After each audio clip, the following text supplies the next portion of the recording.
Bien-aimés, attention, attention. Le monde devient de plus en plus mauvais. Le monde devient de plus en plus très dangereux. Pourquoi? Je suis venu témoigner. C'est en guise de témoignage que je fais cette publication. On m'a empoisonné 21 fois. Tenez, 21 fois. Et c'est grâce à Dieu que je suis vivant. Et la personne qui m'a même empoisonné, en fait, c'est un groupe de sorciers dans l'église qui se sont entendus, ils ont fait leur complot. Ils ont fait leur complot. Ils se sont dit, ils doivent finir avec moi parce que je leur mets mal à l'aise. Ils se sont dit, bon, nous devons chercher comment les tuer. Bien-aimés, toute mon église est au courant de cette histoire. Il y avait un petit sorcier qui est venu dans l'église, qui est passé à la délivrance, mais après, lui-même, il est rentré encore dans la sorcellerie. Et c'est ces petits en question qu'on utilisait, ou encore qu'on a cherché à utiliser pour m'atteindre. Tu sais, étant homme de Dieu, je devais encadrer cet enfant, être plus proche de lui donner certains accès. En fait, il était déjà les nôtres. Écoutez, il avait cette envie de travailler pour Dieu. Il montrait l'affection qu'il a pour Christ. Mais en réalité, il était encore sorcier, le petit. Nous sommes entrés dans un jeûne de 21 jours, c'est-à-dire chaque soir, on devait boire du thé avec un petit pain ou le beignet. C'est comme ça que le jeûne se passait. Pendant qu'on descendait le soir, c'est-à-dire quand on prenait un petit thé, un peu de thé et quelques beignets, les petits se disent, voilà, c'est l'occasion. Je dois sauter sur l'occasion pour finalement détruire la vie de cet homme. Pourquoi? Parce qu'il nous met mal à l'aise. Tu veux tout simplement me tuer parce que je te mets mal à l'aise. Tu veux tout simplement achever ma vie parce que je te mets mal à l'aise. Et si tu le fais, il y aura toujours une autre personne qui le fera à ma place. Même si je mourrai, il y aura toujours une autre personne que Dieu va ressusciter qui finalement fera peut-être mieux que moi. Mais tuer maintenant, se perdre son temps. Parce qu'il y aura toujours un autre TD. Il y aura toujours un autre TD qui va travailler finalement et il travaillera peut-être plus que moi. Si moi je vous mets mal à l'aise à 50%, lui peut-être il fera le 100%. Regardez ces petits avec certaines mamans de l'église, ils ont comploté finalement pour me tuer. Qu'est-ce qui s'est passé? C'est chaque jour, le soir, pendant que je cherchais un peu de thé, un petit peu encore le beignet, et ils se sont arrangés pour commencer à envoyer ce petit. L'argent, c'est moi-même qui donnais l'argent pour acheter le beignet pour l'église. Maintenant, le beignet qui était spécialement pour moi, c'est-à-dire ils ont fait ça, ils ont organisé ça, le beignet spécial pour le pasteur, ce beignet-là était empoisonné. Ils ont commencé avec le poison de la sorcellerie. Ils mettaient là certains éléments qui constituaient le poison, selon eux, le poison de la sorcellerie. Et après, qu'est-ce qui se passe? Ce qui se passe, c'est que quand ils amenaient leur beignet, je mets dans ma bouche seulement, il y a 5 beignets. Quand je mets un seul beignet dans ma bouche, je sens les dégoûts et je n'ai même pas l'appétit pour manger. Je donne ça aux autres. Oh Dieu merveilleux. Finalement, c'est Dieu qui m'aidait pour ne plus finalement manger ce beignet-là.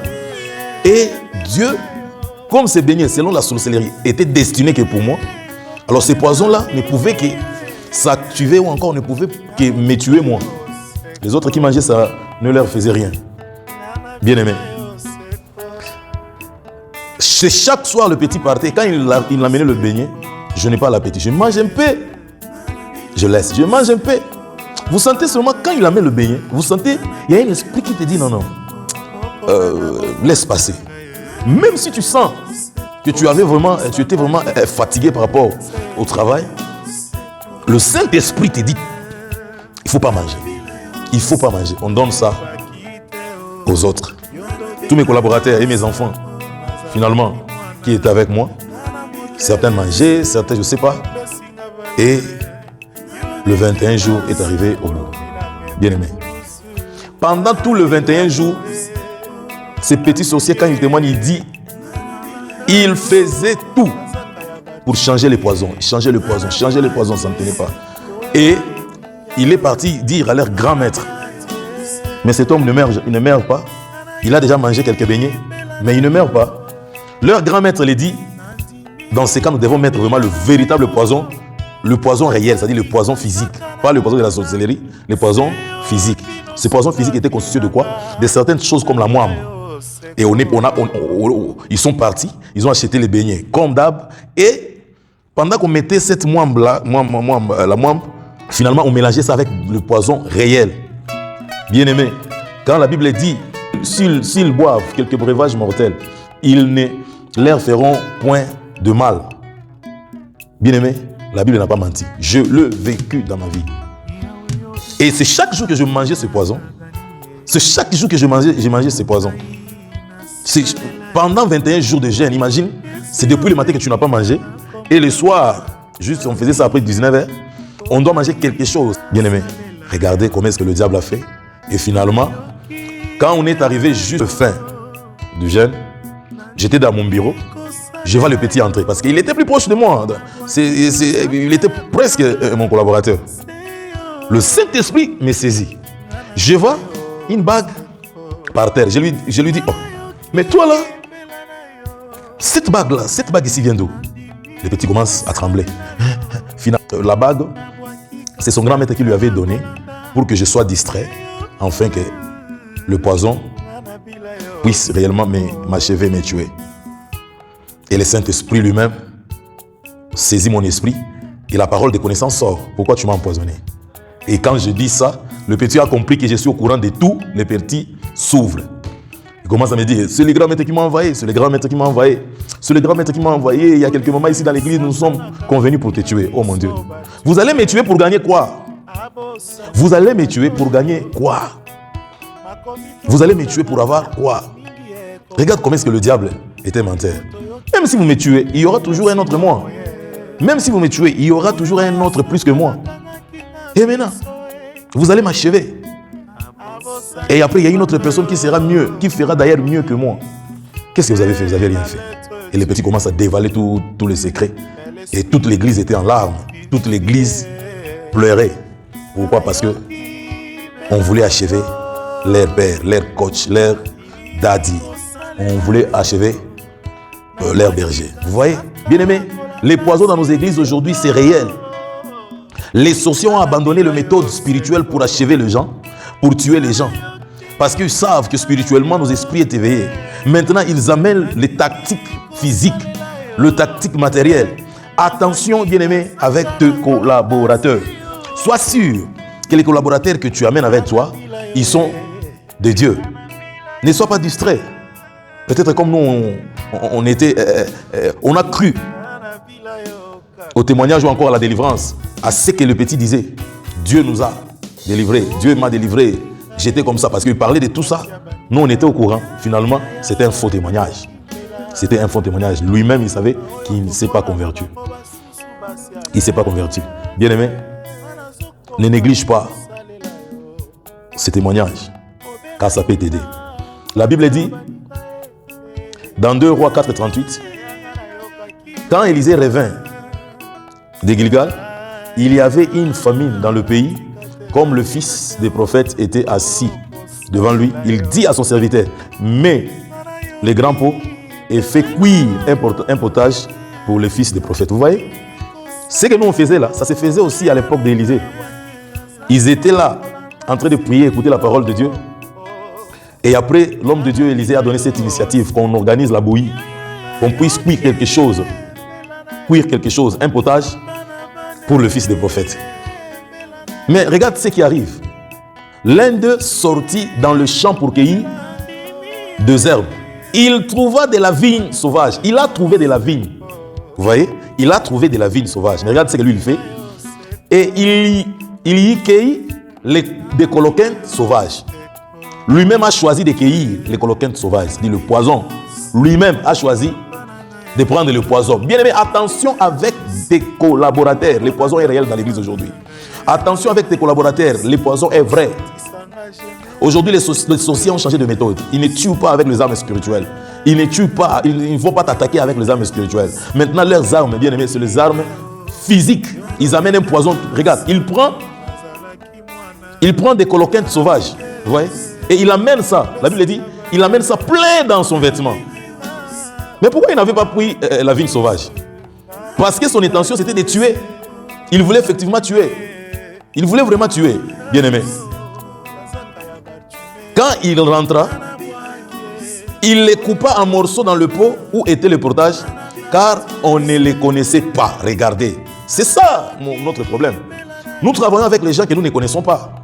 Nous collaborons avec les gens que nous ne connaissons pas. Oh, que Dieu t'aide, que Dieu te fasse grâce, que tu puisses savoir le tas d'âme de tous ceux qui t'entourent, que tu puisses savoir le tas d'âme de ces gens. Nous, les pasteurs, dans nos maisons, nous avons toujours l'habitude de vivre avec beaucoup de gens comme chez moi. J'ai plein de gens qui vivent chez moi. Que Dieu t'aide à comprendre qui est avec toi, qui fait quoi avec toi, qui est là contre toi, qui est là pour toi réellement. Que tu puisses savoir le tas d'âme de chacun de tes collaborateurs. Tu vois, ces garçons ici, ils savaient. Et il a mis beaucoup de coloquintes sauvages dans le vêtement. Quand il rentra, il les coupa en morceaux dans le pot où était le potage, car on ne les connaissait pas. Tous ceux qui étaient là, personne ne connaissait ces petits.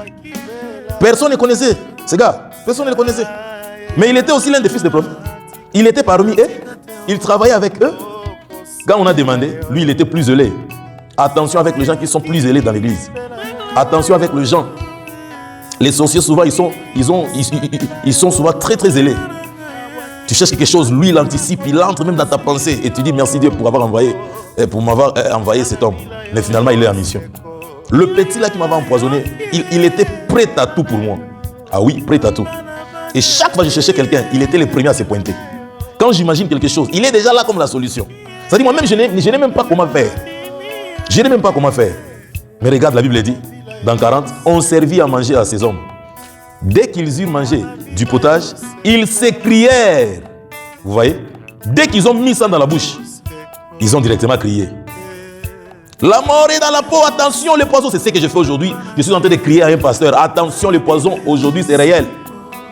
Les poisons aujourd'hui c'est réel. Ne viens pas me dire que Dieu a dit vous mangerez. Oui, je connais Marc. Je connais Marc 16, 18. Mais je te dis aussi que le poison est réel, car c'est Jésus lui-même, notre Dieu, qui nous dit soyez prudents comme le serpent. Soyez prudents comme le serpent. Ne sois pas seulement humble comme la colombe, mais la prudence aussi, bien aimé, est très importante. Quand la prudence fait défaut, le peuple tombe. Attention, attention. Le poison de nos jours est réel. Le poison de nos jours est réel. Alors tu me diras, mais quand la Bible a dit ça, dans Marc 16, 18, même si je mange, oui, tu manges dans l'ignorance, Dieu te protège. Mais parce que j'étais déjà averti, c'est qu'il y a quelque chose qui doit arriver, dont toi-même tu dois savoir. Tu dois savoir que Dieu a permis que tu écoutes mon message parce qu'il y a un complot qui veut t'achever. Il y a un complot qui veut à ta vie. Attention, le poison est réel. Le poison est réel. Et la Bible dit, Élisée dit, prenez la farine. Ah oui, c'est la farine que je suis en train de te transmettre. La farine, c'est la parole de Dieu. La farine, c'est la parole de Dieu. Et il en jeta dans le pot et dit, sers à ces gens et qu'ils mangent. Et il n'y avait plus rien de mauvais dans le pot. Moi maintenant je te demande, si ces gens ici n'avaient pas discerné qu'il y avait la mort, ne pouvaient non plus mettre la farine dans le pot. Vous voyez? Ils pouvaient mourir tous. C'est quand ils ont compris qu'il y a la mort, ils ont crié. C'est alors que l'homme de Dieu a amené la solution. Bien aimé, attention, attention, attention. Les poisons existent. Les poisons existent. Les poisons existent. Attention, les poisons existent. Le diable a changé de méthode.